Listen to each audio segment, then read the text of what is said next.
July ಆರಂಭದಿಂದಲೂ ಮುಂಗಾರು ಮಳೆ ಚುರುಕನ್ನ ಪಡೆದಿದೆ. ಅದರಲ್ಲೂ ಪುನರ್ವಸು ಮಳೆ ಅಬ್ಬರದಿಂದಾಗಿ ಅನ್ನದಾತರು ಖುಷಿಯಾಗಿದ್ದಾರೆ. ಕೊಡಗು ಭಾಗದಲ್ಲಿ ಬಿರುಗಾಳಿ ಸಹಿತ ಮಳೆ ಅಬ್ಬರ ಇದೆ. ತಲಕಾವೇರಿ ಭಾಗಮಂಡಲ ರಸ್ತೆಯಲ್ಲಿ ಗುಡ್ಡ ಕುಸಿತ ಆಗಿದೆ. ಸುಮಾರು 3 ಕಿಲೋಮೀಟರ್ ವ್ಯಾಪ್ತಿಯಲ್ಲಿ ಅಪಾಯದ ಭೀತಿ ಕಾಡ್ತಾ ಇದೆ. ಸ್ಥಳಕ್ಕೆ ಭಾಗಮಂಡಲ ಗ್ರಾಮ ಪಂಚಾಯತ್ನ ಅಧಿಕಾರಿಗಳು ಬಂದಿದ್ದಾರೆ. ಗುಡ್ಡ ಕುಸಿತ ಪ್ರದೇಶವನ್ನ ಅಧಿಕಾರಿಗಳು ಪರಿಶೀಲನೆಯನ್ನ ಮಾಡಿದ್ದಾರೆ. ಗುಡ್ಡ ಕುಸಿತದಿಂದ ವಾಹನ ಸವಾರರಲ್ಲಿ ಆತಂಕ ಮನೆ ಮಾಡಿದೆ. ಕೊಡಗು ಜಿಲ್ಲೆ ಮಡಿಕೇರಿ ತಾಲೂಕಿನ ತಲಕಾವೇರಿಯ ಭಾಗಮಂಡಲ ರಸ್ತೆಯಲ್ಲಿ ಸಣ್ಣ ಪ್ರಮಾಣದಲ್ಲಿ ಗುಡ್ಡ ಕುಸಿತ ಆಗಿದೆ. ನಿರಂತರ ಮಳೆಯಿಂದ ಈಗ ಕುಸಿತ ಆಗ್ತಿದೆ. ಒಂದ್ಸತಿ ಗುಡ್ಡ ಕುಸಿತು ಅಂದ್ರೆ ಆ ಮಣ್ಣು ಲೂಸ್ ಆಗ್ತಾ ಹೋಗುತ್ತೆ. ಮತ್ ಮಳೆ ಜೋರಾಗಿ ಬಂದಂತ ಸಂದರ್ಭದಲ್ಲಿ ಅದು ಕುಸಿತ ಹೋಗುತ್ತೆ.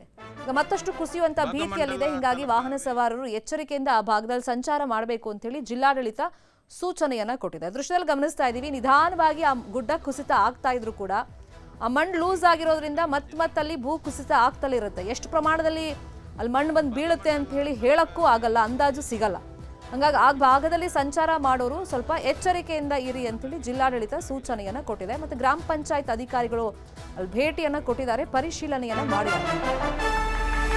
ಕೊಡಗಿನಲ್ಲಿ ಮಳೆ ಆರ್ಭಟ ಮುಂದುವರೆದಿದೆ. ಕಾವೇರಿ ಜಲಾನಯನ ಪ್ರದೇಶದಲ್ಲಿ ಉತ್ತಮ ರೀತಿಯಲ್ಲಿ ಮಳೆ ಆಗ್ತಾ ಇದೆ. ಹಾರಂಗಿ ಜಲಾಶಯಕ್ಕೆ ನೀರಿನ ಒಳಹರಿವಿನಲ್ಲಿ ಹೆಚ್ಚಳವಾಗಿದೆ. ಭಾಗಮಂಡಲದ ತ್ರಿವೇಣಿ ಸಂಗಮ ಭರ್ತಿಯಾಗಿದೆ. ಕಾವೇರಿ ಹಾಗೇನೆ ಲಕ್ಷ್ಮಣ ತೀರ್ಥ ನದಿಗಳು ತುಂಬಿ ಹರಿತಾ ಇವೆ. ಭಾರಿ ಗಾಳಿ ಮಳೆಗೆ ವಿದ್ಯುತ್ ತಂತಿಯ ಮೇಲೆ ಮರಗಳು ಬಿದ್ದಿವೆ. ವಿದ್ಯುತ್ ಇಲ್ಲದೆ ಹಲವು ಗ್ರಾಮಗಳು ಕತ್ಲಲ್ಲಿ ಮುಳುಗ್ಬಿಟ್ಟಿವೆ. ಒಂದ್ ಕಡೆ ನದಿಗಳು ತುಂಬಿ ಹರಿತಾ ಇದೆ, ಇನ್ನೊಂದ್ ಕಡೆ ಈ ಗ್ರಾಮೀಣ ಭಾಗದಲ್ಲಿ ಮಲೆನಾಡು ಭಾಗ, ಕರಾವಳಿ ಭಾಗ, ಕೊಡಗು, ಮಡಿಕೇರಿ ಭಾಗ ಇಲ್ಲೆಲ್ಲ ಮಳೆ ಬಂದಂತ ಸಂದರ್ಭದಲ್ಲಿ ವಿದ್ಯುತ್ ವ್ಯತ್ಯಯಗಳು ಸಾಕಷ್ಟು ಉಂಟಾಗುತ್ತೆ. ಅದೇ ಪರಿಸ್ಥಿತಿ ಈಗ ಕೊಡಗು ಭಾಗದಲ್ಲೂ ನಿರ್ಮಾಣ ಆಗಿದೆ. ಒಂದ್ ಕಡೆ ನದಿಗಳ ಒಳಹರಿವಿನ ಪ್ರಮಾಣ ಹೆಚ್ಚಳ ಆಗಿದೆ, ಇನ್ನೊಂದ್ ಕಡೆ ಮರ ಎಲ್ಲ ಬೀಳ್ತಾ ಇದೆ ವಿದ್ಯುತ್ ತಂತಿಗಳ ಮೇಲೆ. ಹಾಗಾಗಿ ವಿದ್ಯುತ್ ಕಡಿತವಾಗಿದೆ ಕೆಲವೊಂದು ಗ್ರಾಮಗಳಲ್ಲಿ. ಇನ್ನೊಂದ್ ಕಡೆ ಹಾಸನ ಜಿಲ್ಲೆಯಲ್ಲೂ ಕೂಡ ಮಳೆ ಅಬ್ಬರ ಜೋರಾಗ್ತಾ ಇದೆ. ತಡೆಗೋಡೆ ಕುಸಿದು 2 ಮನೆಗಳು ಜಖಂ ಆಗಿದೆ. ಸಕಲೇಶ್ಪುರದ ಡಾಲರ್ಸ್ ಕಾಲೋನಿಯಲ್ಲಿ ನಡೆದಿರುವಂತಹ ಘಟನೆ ಇದು. ಅವೈಜ್ಞಾನಿಕ ಕಾಮಗಾರಿ ಆಗಿದೆ, ಹಾಗಾಗಿ ತಡೆಗೋಡೆ ಕುಸಿತ ಆಗಿದೆ ಅನ್ನೋ ಆರೋಪ ಕೇಳಿಬಂದಿದೆ. ಮಧ್ಯರಾತ್ರಿ ಇದ್ದಕ್ಕಿದ್ದಂಗೆ ತಡೆಗೋಡೆ ಕುಸಿತ ಆಗಿದೆ. ತಡೆಗೋಡೆ ಕುಸಿದ ರಭಸಕ್ಕೆ ಮನೆಗಳಿಗೆ ಹಾನಿಯಾಗಿದೆ. ಮನೆಗಳಿಗೆ ಹಾನಿ ಆಗಬಾರದು ಅಂತಾನೆ ತಡೆಗೋಡೆಯನ್ನ ನಿರ್ಮಾಣ ಮಾಡಿದ್ದು. ಏನ್ ಭಾಗ್ಯ ಸಿಕ್ತಿದ್ರಿಂದ, ಯಾವ ಪುರುಷಾರ್ಥಕ್ಕೆ ಕಟ್ಟಿದ್ರು? ಅದೇ ತಡೆಗೋಡೆ ಈಗ ನಮಗೆ ಸಮಸ್ಯೆ ಆಗಿದೆ, ಲೇಔಟ್ನ ಕಳಪೆ ಕಾಮಗಾರಿಯಿಂದ ಸಮಸ್ಯೆ ಆಗಿದೆ ಅಂತ ಹೇಳಿ ಸ್ಥಳೀಯರು ಆರೋಪವನ್ನ ಮಾಡಿದ್ದಾರೆ. ಸೂಕ್ತ ವ್ಯವಸ್ಥೆ ಮಾಡಿಸೋದಾಗಿ ಲೇಔಟ್ನವರು ಹೇಳಿದ್ದಾರೆ. ಸರ್ಕಾರ ಕೂಡ ನಮಗೆ ಸೂಕ್ತ ಪರಿಹಾರವನ್ನ ಕೊಡಬೇಕು, ಸರ್ಕಾರ ನಮ್ಮ ಸಮಸ್ಯೆಯನ್ನ ಆಲಿಸಬೇಕು ಅಂತ ಹೇಳಿ ಸ್ಥಳೀಯರು ಹೇಳಿದ್ದಾರೆ.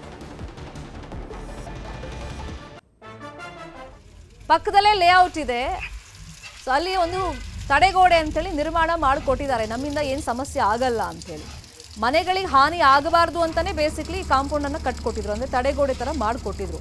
ಆದರೆ ಅವೈಜ್ಞಾನಿಕ ಕಾಮಗಾರಿ ಮಾಡಿದ್ರಿಂದ, ಕಳಪೆ ಕಾಮಗಾರಿ ಜೊತೆಗೆ ಮಧ್ಯರಾತ್ರಿ ಏಕಾಏಕಿ ತಡೆಗೋಡೆ ಕುಸಿತ ಆಗಿದೆ.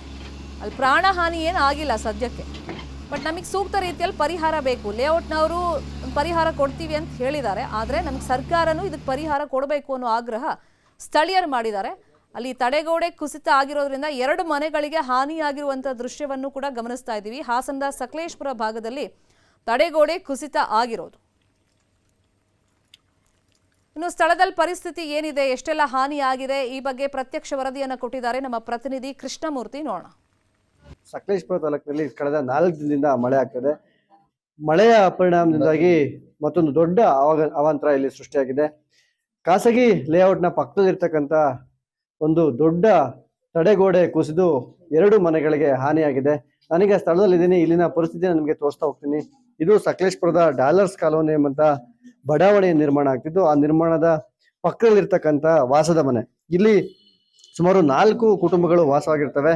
ಅರೇಹಳ್ಳಿ ರಸ್ತೆ ಇರ್ತಕ್ಕಂಥ ಈ ಮನೆಯಲ್ಲಿ ಆ ಪಕ್ಕದಲ್ಲಿ ಇರ್ತಕ್ಕಂಥ ಲೇಔಟ್ ಅನ್ನು ನಿರ್ಮಾಣ ಮಾಡಿರ್ತಾರೆ. ಮಳೆ ಕೂಡ ಕಳೆದ 4 ದಿನದ ಹಿಂದೆ ಶುರುವಾಗಿರುತ್ತೆ. ಆದ್ರೆ ಅವೈಜ್ಞಾನಿಕವಾಗಿ ಈ ತಡೆಗೋಡೆಯನ್ನ ಕಟ್ಟಿದ್ರು ಎಂಬಂತ ಆರೋಪ ಈಗ ಕೇಳಿ ಬರ್ತದೆ. ಅದರ ಬೆನ್ನಲ್ಲೇ ಏನು ಮಳೆ ಪ್ರಾರಂಭ ಆಯಿತು, ಆ ನೀರೆಲ್ಲ ಸೀಪೇಜ್ ಆಗಿ ಈ ತಡೆಗೋಡೆ ಕುಸಿದು ಬಿದ್ದಿದೆ. ವಾಸದ ಮನೆಯಲ್ಲೇ ಇದ್ದಂತಹ ವಾಸದ ಮನೆ ಮೇಲೆ ತಡೆಗೋಡೆ ಕುಸಿದು ಬಿದ್ದು ಮಣ್ಣು, ಭಾರಿ ಪ್ರಮಾಣದ ಮಣ್ಣು ಕೂಡ ಈ ಮನೆಯ ಮೇಲೆ ಬಿದ್ದಿರೋದ್ರಿಂದಾಗಿ ಮನೆಗೆ ಸಂಪೂರ್ಣವಾಗಿ ಹಾನಿಯಾಗಿದೆ. ಮನೆಯಲ್ಲಿ ಇದ್ದಂತಹ 4 ಮಕ್ಕಳು ಈಗ ಅದೃಷ್ಟವಶಾತ್ ಪ್ರಾಣಾಪಾಯದಿಂದ ಪಾರಾಗಿದ್ದಾರೆ. ಮನೆಯಲ್ಲಿ ಸುಮಾರು 2 ಗಂಟೆ ಸುಮಾರಿಗೆ ಮನೆಯಲ್ಲಿ ಮಲಗಿದ್ರು. ಆ ಸಂದರ್ಭದಲ್ಲಿ ಈ ರಾತ್ರಿ ವೇಳೆ ತಡೆಗೋಡೆ ಕುಸಿಯುತ್ತೆ. ಮನೆಯಲ್ಲಿ ಇದ್ದಂತ ಏನು ವಾಸ ಇದ್ದಾರೆ ಅವ್ರನ್ನ ಮಾತಾಡಿಸ್ತಾ ಹೋಗ್ತೀನಿ.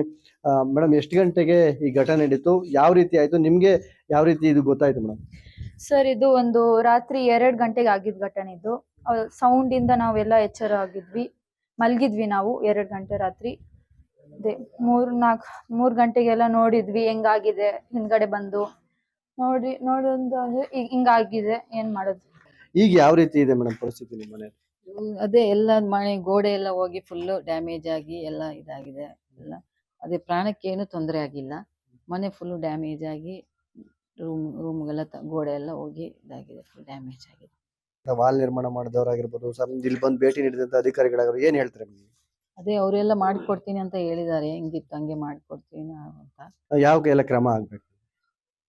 ಅದೇ ಏನಾದ್ರೂ ಒಂದು ಅದಕ್ಕೆ ಏನಾದ್ರೂ ಮಾಡ್ಕೊಡ್ಬೇಕು, ಶಾಶ್ವತವಾಗಿ ಪರಿಹಾರ ಏನಾದ್ರೂ ಮಾಡ್ಕೊಡ್ಬೇಕು ನಮ್ಗೆ. ಏನಾದ್ರೂ ನೀರ್ ಬರ್ದಂಗೆ, ಹಿಂದ್ಗಡೆಯಿಂದ ನೀರ್ ಬರ್ದಂಗೆ ಏನಾದ್ರು ಮಾಡ್ಕೊಡ್ಬೇಕು. ನಿಮ್ ಮಗ ಯಾವ ರೀತಿ ಹೊರಗಡೆ ಬಂದ? ಸರ್, ಬರೀ ಅಪ್ಪ ಅಪ್ಪ ಅಂತ ಶಬ್ದ ಬಂತು ಅಷ್ಟೇ ಹೊರ್ತು, ನಾನು ಬಂದು ನೋಡಿದ್ಮೇಲೆ ಗೋಡೆ ಬಿದ್ದಿತ್ತು. ಗೋಡೆ ಬಿದ್ಮೇಲೆ ಅವನಿಗೆ ಬಾರಪ್ಪ ಈಚೆ ಅಂದ್ಮೇಲೆ ಅವನು ಓಡ್ ಬಂದ. ಏನಿಲ್ಲ ಸರ್, 1-2 ಇಂಚ್ ಗ್ಯಾಪ್ ಕಿಟಕಿಗೂ ಒಂದು ತಲೆಗೆ. ಜೀವಕ್ಕೇನು ಇದಾಗಿಲ್ಲ, ಅನಾಹುತ ಆಗಿಲ್ಲ. ಮಾಡಿದವರು ಎಲ್ಲ ಸರಿ ಮಾಡ್ಕೊಡ್ತೀವಿ ಅಂತ ಹೇಳಿದ್ದಾರೆ, ನಂಬಿಕೆ ಕೊಟ್ಟಿದ್ದಾರೆ ದೇವ್ರದಿಂದ ನಮ್ಗೆ. ಆ ನಂಬಿಕೆಯಲ್ಲಿ ನಾವು ಇದೀವಿ. ಅದೃಷ್ಟವಶಾತ್ ಮನೆಯಲ್ಲಿ ಯಾರು ಇಲ್ಲದಂತ ವೇಳೆಯಲ್ಲಿ ಈ ಘಟನೆ ಆಗಿರೋದ್ರಿಂದ ಕೆಲ ಪ್ರಾಣಿಗಳು ಕೂಡ ಉಳ್ಕೊಂಡಿದೆ ಎಂಬಂತ ಆತಂಕದ ಮಾತನ್ನ ಹೇಳ್ತಿರ್ತಕ್ಕಂಥದ್ದು. ಕೃಷ್ಣ ಹೆಬ್ಬಿಡು, ನ್ಯೂಸ್ 18 ಹಾಸನ.